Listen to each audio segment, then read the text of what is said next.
आज चलते बनवा पनीर काठी रोल रेसिपी जोटा कि बहुत ही टेस्टी होता है और डिलीशियस होता है। आज आम यही पनीर काठी रोल को पूरा मार्केट स्टाइल बनवा। जो मानू पनीर पसंद आपण मैंने यही पनीर काठी रोल को घरे ट्राई करेंगे। Hello everyone, welcome to Bulbul Odia kitchen. तो चलते स्टार्ट करवा आज रेसिपी। तो पनीर काठी रोल बनवाक हेल्ले मुझे 200 ग्राम पनीर नहीं। फर्स्ट कौन करवा ना आम पनीर को पैकेट रू काढ़ी देवा। देन तक आम कौन करवा ना स्क्वायर साइज काटिदेवा। पनीर रोल जमी यूज हुए स्क्वायर साइज पनीर से भाई आम स्क्वायर साइज पनीर को एमती काटिदेवा। देन आपको आम कौन करवा मैरिनेट करवा। पनीर गुड़िक जो आम मैरिनेट करवा आम सिंपली किचन में जो इंग्रेडिएंट अवेलेबल से ही आम मैरिनेट करवा। ये मुझे हाफ कप नहीं जाइए दही, गोटे चामच अदा रसुण पेस्ट, हाफ चामच हलदी गुंड, हाफ चामच लंका गुंड, हाफ चामच जीरा पाउडर, हाफ चामच धनिया पाउडर, स्वाद अनुसार लुण आउ दे देछि मु हाफ चामच गरम मसला आउ दे देबा हाफ चामच चाट मसला देकी 2 चामच सोरिष तेल लास्ट को दे देबा कसूरी मेथी पत्र जो ड्राई कसूरी मेथी पत्र देकी सब गुड़िक मिक्स कर देबा। देन आमर मैरिनेटर जो मसलाटा ये रेडी होगा। देन सब मसला गुड़िक दही रे भल भाव में मिक्स कलापर आम जो काटिकी पनीर रखी से पनीर क्यूब गुड़िक से मसला रे देदेबा। देन सब गुड़िक मसला सहित पनीर को मिक्स करके भल भाव में घंटा घंटी करके अध घंटा छाड़देबा। पनीर को मसला सहित एमती भल भाव में मिक्स करके छाड़ा द्वारा पनीर मसला को बढ़िया भाव में अब्जर्व करनब। देन आमर मसलाटी बहुत टेस्टी बनब। देन ताको मुझे मैरिनेट करके अध घंटा छाड़ी देइछि। तापर एई टाइम रे आम चलते आम वेजिटेबल्स गुड़ा काटिदेबा। ये मुझे पियाज कैप्सिकम और टमाटो। पियाज को आम कौन करवा सबू पियाज हो कैप्सिकम हो टमाटो हो आम तो कौन करवा लंबा लंबा सरू सरू कर काटिदेबा। जमी रोल रे यूज हुए से भाया सब गुड़िक लंबा लंबा करके फास्ट आम काटिनबा। देन फाइनली आम वेजिटेबल्स गुड़ा कटा सरीगला। आम पनीर भी हाफ एन आवर मैरिनेट हो रहीगला। देन चलते एवं तार मसला प्रिपेरेसन करवा। से मुझे कड़े अल्प टे तेल दे देछि। देन जो मैरिनेट वाला पनीर थिला आम से तेल रे सब गुड़ाक देदेबा। तापर आम कौन करवा ना मीडियम फ्लेम रे सब गुड़िक भल भाव में मिक्स करवा जमती कि मसलार जो पानी अंशटा टोटाली रही से पूरा ड्राए होगी सब मसला जमी पनीर सहित पूरा चिपकिक रही। देखो 3-4 मिनट भल भाव में मीडियम फ्लेम रे घाटी सारापर देखो केते बढ़िया मसला गुड़ाक आम पनीर लगी जाइए। यही टाइम रे आम कौन करवा ना जो लंबा लंबा काटिकी रखी आम पियाज कैप्सिकम टमाटो सब गुड़िक से ऐड करदे। सब गुड़ाक ऐड करके से मसला सहित भल भाव में मिक्स करनबा। पियाज कैप्सिकम टमाटो को अलग अलग टाइम रे एमती दबा दरकार नहीं। आम एट ए टाइम एथरे भी ऐड करिपरिबा।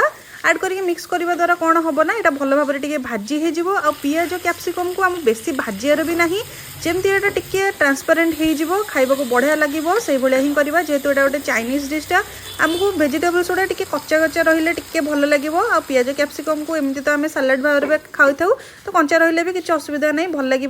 आमको बास या 2-3 मिनट भाजियार अच्छे। भाजी सारापर मसला रेडी होगा। चलते आम ए कौन करवा डो रेडी करवा। ये मुझे मैदा नहीं जाइए अल्प टे तेल दे देछि। रिफाइंड ऑयल 2 चामच दे सारापर आम कौन करवा चामच चीनी और हाफ चामच लुण देकी भल भाव में मिक्स करनबा। देन आम कौन करथिले जो मैदार तेल पकईले सब गुड़िक एमती हाथ में घसी घसी तेल टी मैदार मिक्स करदे। देन जो उषुम पानी रखी आम मिक्स करके चीनी लुण से अल्प अल्प देकी भल भाव में चकटिकी गोटे सॉफ्ट डो रेडी करदबा।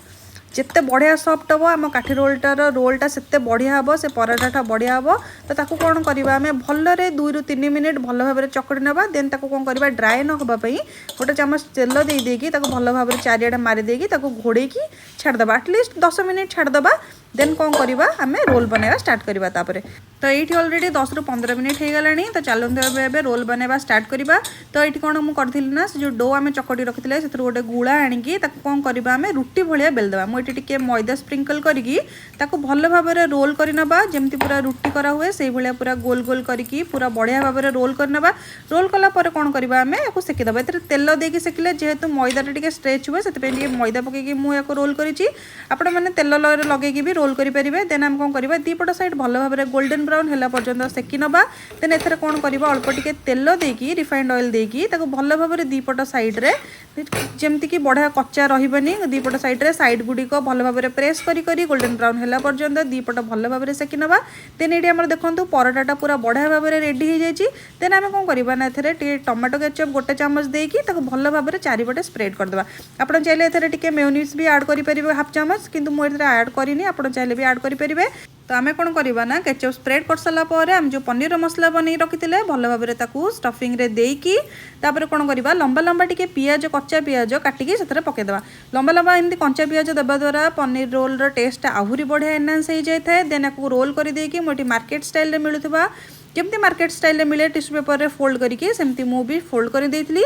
देन ये देखो आमर डिलीशियस वाला काठी रोलटा पूरा रेडी हो जाइथिला। आपण एई भलिया पनीर काठी रोल घरे बनैकी आपणकर फैमिली मेंबर्स को दियंतु, से माने जानि भी परिबेनी आपण मार्केट रु आनी छथि ना घरे बनै छथि।